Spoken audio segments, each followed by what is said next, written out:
आई म्हणून जरी मी जिंकले असले तरी एक मुलगी म्हणून मी हारले. शिल्पा प्लीज, मला नकोय नकोय मला शिल्पा प्लीज. शिल्पा का कशासाठी फोन केला होता तिने? तुम्ही तिच्या घरी गेलेलं तिच्या नवऱ्याला आवडलं नाही म्हणून. 3 लाख रुपयांची गरज आहे मला म्हणून मी. पण म्हणून हे सगळं असलं काही करायची काय गरज होती शिल्पा? तुझ्या त्या धनाजी काकांचे पण खूप उपकार आहेत डोक्यावर, म्हणून मॉलचं काम सोडलं नाही मी, नाही तर केव्हा सोडून मोकळा झालो असतो. निदान तुझ्या त्या माजुरड्या बहिणीचे नखरे तरी सहन करायला लागले नसते.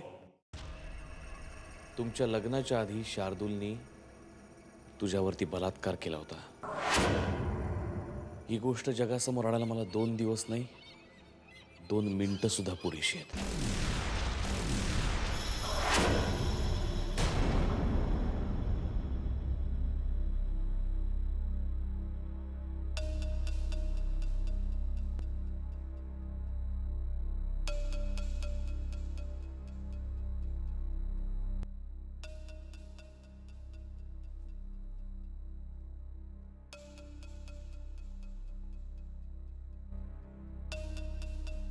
नेहा,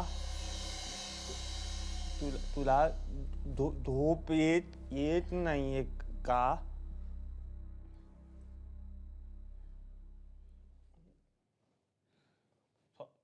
सॉरी, मी सॉरी.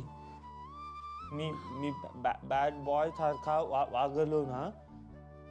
तुला त्रास दिला ना? नाही रे, तसं काही नाहीये.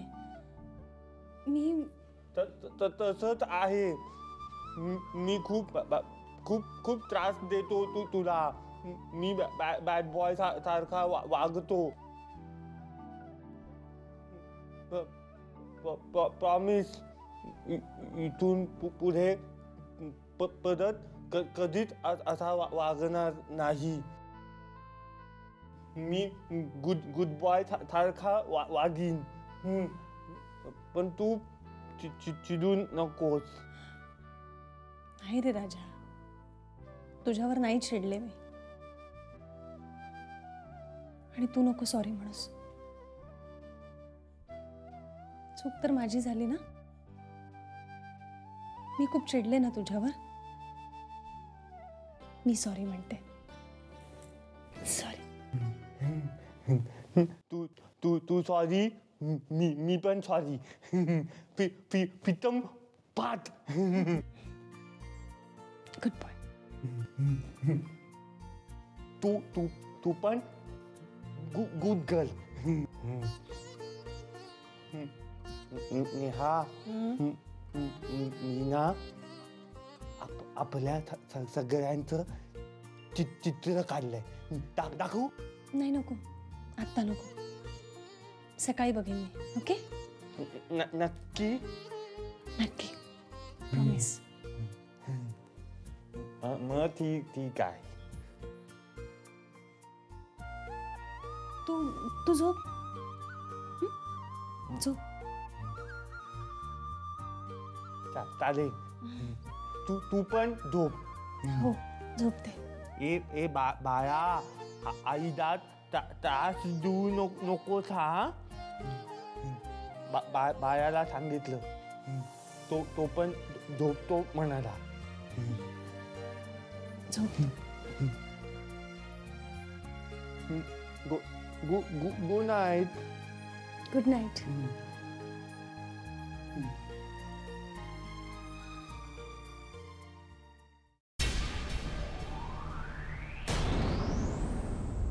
हॅलो. नमस्कार साहेब, बबन जगदाळे बोलतोय. बोला. काय बोलायचं साहेब, तुम्ही काय बोलायला शिल्लकच ठेवलं नाही ना. काय माझ्या बायकोवर तुम्ही जादू केली काय माहित. सारखी चुंबकासारखी तुमच्याकडेच ओढली जाते बघा. तुमचा काहीतरी गैरसमज होतोय. नाही साहेब, गैरसमज नाही. माझ्या बायकोनी तुमच्याकडे फोन केला होता आणि तो तुमच्या बायकोनी उचलला हे मला समजलंय. तुम्हाला पण तुमच्या बायकोकडनं समजलं असेलच की काय? हो समजलं. म्हणजे चला तुमची बायको तरी तुम्हाला सगळं सांगते म्हणायची. हा, पण आमची पण बायको तुम्हाला आमचं सगळं सांगते. हे काय पटत नाही बुवा आम्हाला. काय गरज काय आहे तिने तुम्हाला फोन करायची? हा? नाही, असं कुठलं सुख आहे की तुम्ही तिला देऊ शकता आणि मी देऊ शकत नाही? तसं काही नाही आहे तुम्हाला. बस झाले फुकणीचे. परत जर का माझ्या घरात पाय ठेवलास ना तर तुझं तंगड मोडून तुझ्या हातात देईन, समजलं का?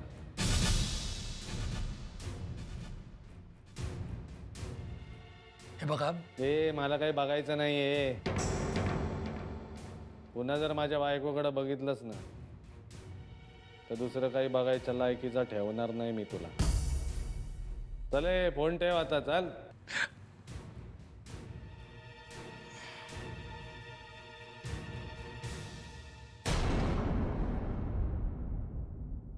काय झालं?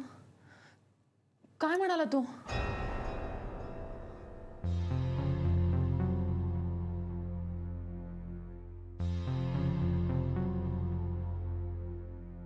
काय म्हणाला तो?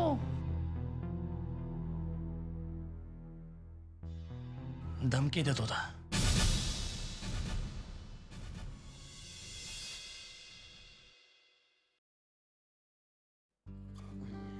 आधी थँक्यू. हर्षदा, मला कधी कधी असं वाटतं ना, तू जर माझ्या आयुष्यात नसते ना तर काय झालं असतं ग माझं? फार काही फरक पडला नसता रे. हा, तुला भांडायला कोणी मिळालं नसतं. फक्त भांडायला आणि प्रेमाचं काय? प्रेम करायला काय, पुष्कळ मुली मिळतात की. ती एक होतीच सारखा सारखा तुला फोन करणारी. हर्षदा, तिचा आणि माझा काही संबंध नव्हता. हो? उगाच तू आता मला नाही बोलायचं तुझ्याशी. अरे बापरे, राग आला? आधी गंमत करत होते रे मी तुझी. हर्षदा, असली फालतू गंमत करत जाऊ नकोस हं? मला अजिबात आवडत नाही. का नाही आवडत? नवरा बायकोच्या संसारात तिसऱ्या कुठल्याही व्यक्तीने हस्तक्षेप केला ना तर त्यांच्या संसाराची कशी वाट लागते हे बघतोय आपण. हर्षदा, गमतीतही आपल्या दोघांमध्ये तिसरी व्यक्ती आलेली मला आवडणार नाही. माझं प्रेम आहे तुझ्यावर. आणि प्लीज पुन्हा असा माझ्याविषयी कुठलाही विचार तुझ्या मनात आणू नकोस. हर्षदा, तुझा विश्वास आहे ना माझ्यावर? खूप, माझ्यापेक्षाही जास्त. आणि आधी माझी खात्री आहे तुझ्या मनात स्वप्नात सुद्धा माझ्या व्यतिरिक्त कोणत्याही मुलीचा विचार येणार नाही. आणि मी मस्करत बोलणार आहे तुला. तुला आवडलं नसेल तर आय एम सॉरी. नाही बोलणार परत.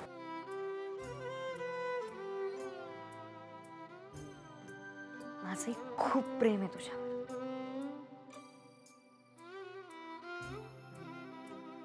खरंच आधी खूप नशीबवान आहे.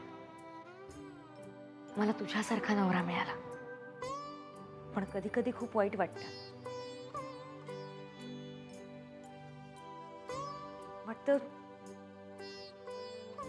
एक मी, माझा नवरा एकही वाईट काम करत नाही. आणि दुसरी वहिनी, तिचा नवरा वाईट काम केल्याशिवाय जगू शकत नाही. का होतं रे असं? माहित नाही. शेवटी सगळं नशिबावरच असतं.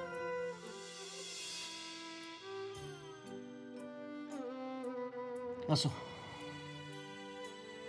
चल निघतो. बाय.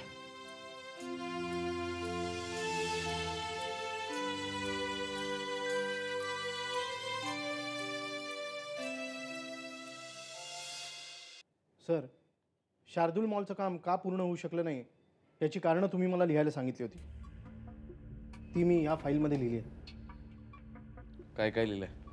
हेच की शार्दूल मॉलचं काम पूर्ण होऊ शकलं नाही याचं कारण म्हणजे पैशाची कमतरता आणि साईटवर कामगारांनी तोडफोड केली, त्यामुळे हे काम पूर्ण होऊ शकलं नाही.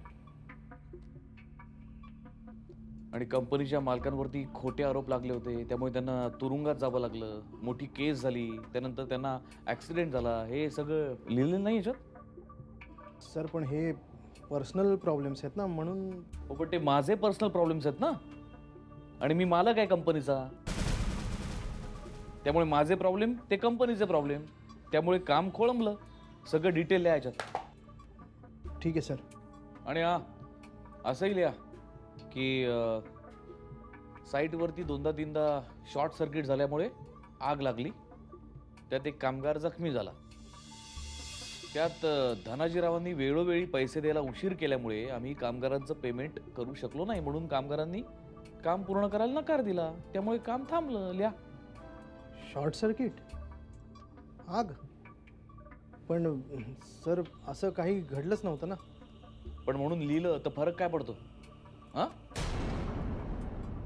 साईटवरती काय झालं ते फक्त आपल्याला माहिती आहे, सगळ्यांना नाही. मी सांगितलेली सगळी कारणं त्यात लिहा आणि मला सगळं नीट आणून दाखवा. Yes sir.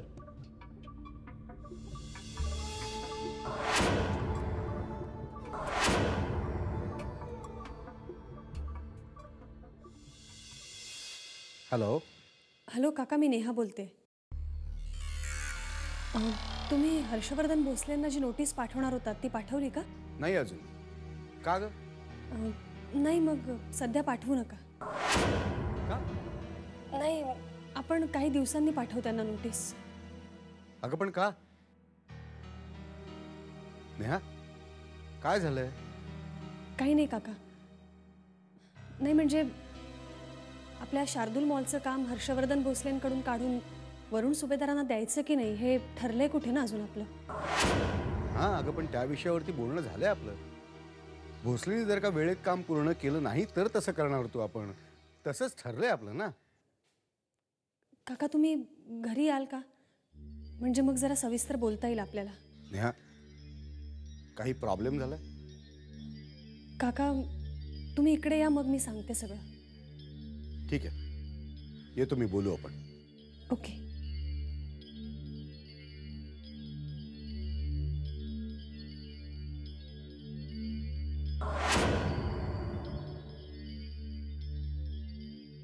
म्हणजे शार्दूल मॉलचं काम हर्षवर्धन भोसलेकडून काढणार आहेत. न्यूज हर्षवर्धनला द्यायलाच हवी.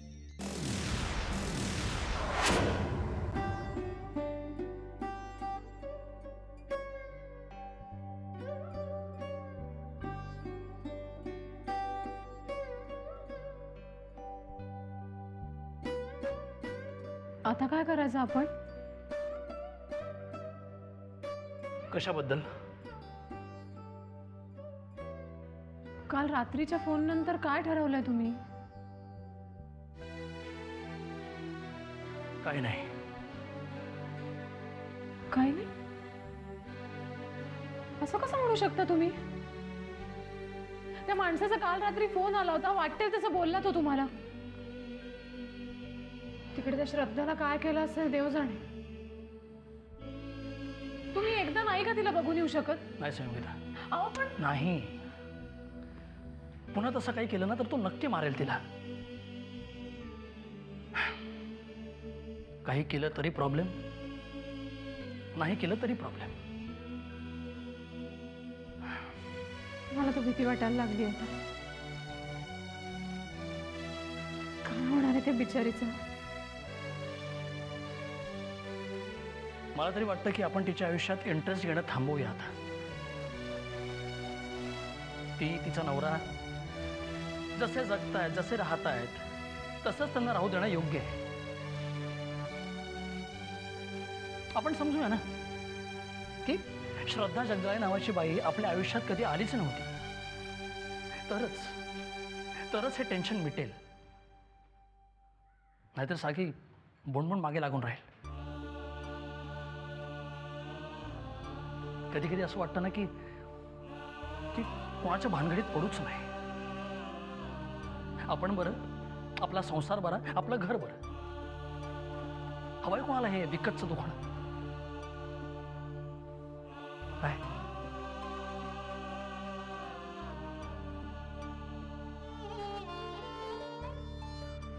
तू तू नाश्त्याचं बघ, मी आंघोळ करून येतो.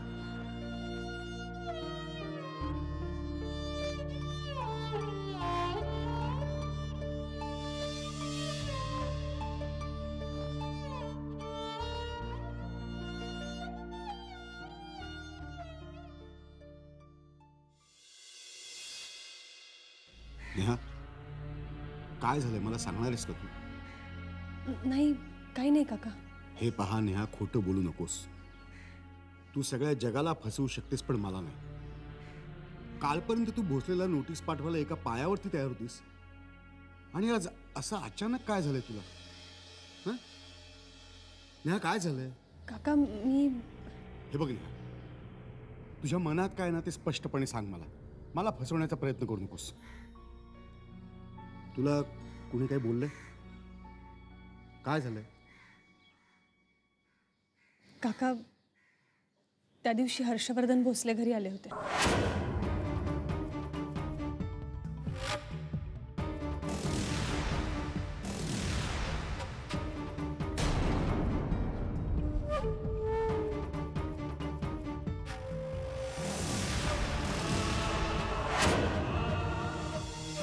त्या भोसलेला मी आता सोडणार नाही.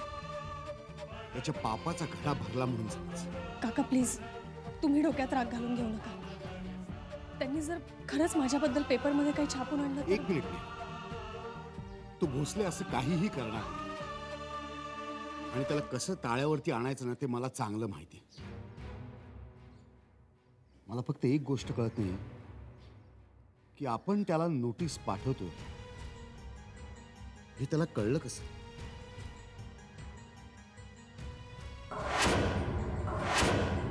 तुला काय वाटतंय? त्याला कुणी सांगितलं असेल हे? तेच तर कळत नाहीये काका. त्याला आपण फायनल नोटीस पाठवणार हे फक्त तुम्हाला आणि मला ठाऊक होतं. या व्यतिरिक्त दुसऱ्या कुणाला याची पुसटशी कल्पना नव्हती. तरी ही न्यूज त्यांना कशी कळली? शिवाय मी वरुण सुभेदारांना भेटले हेही त्यांना कळलं. तू चुकून कोणाला काही... नाही, मी कुणालाच काही बोलले नाही काका. आणि आपल्या ऑफिसमधून ही न्यूज लीक होणंही शक्य नाही. पण वरुण सुभेदाराच्या ऑफिसमधून ही न्यूज लीक होऊ शकते. आणि नेहा, वरुण सुभेदाराच्या ऑफिसमध्ये असावरी काम करते. म्हणजे असं की तिने तर हे सगळं...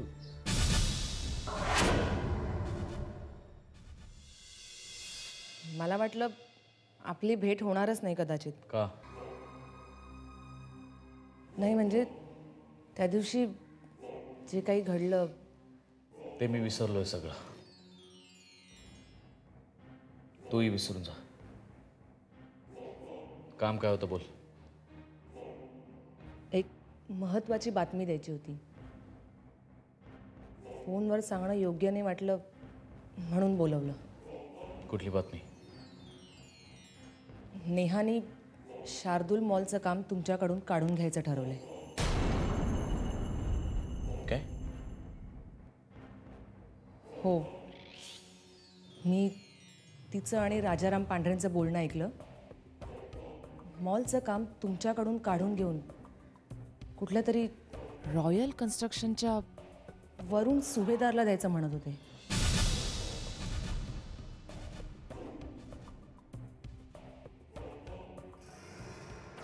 ठीक आहे, तू फक्त लक्ष ठेव तिच्यावर आणि मला एक एक बातमी देत राहा अशीच.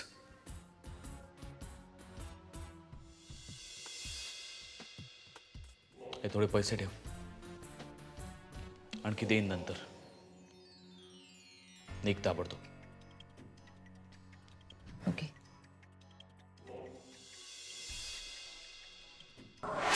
नाही, मी असं होऊ देणार नाही.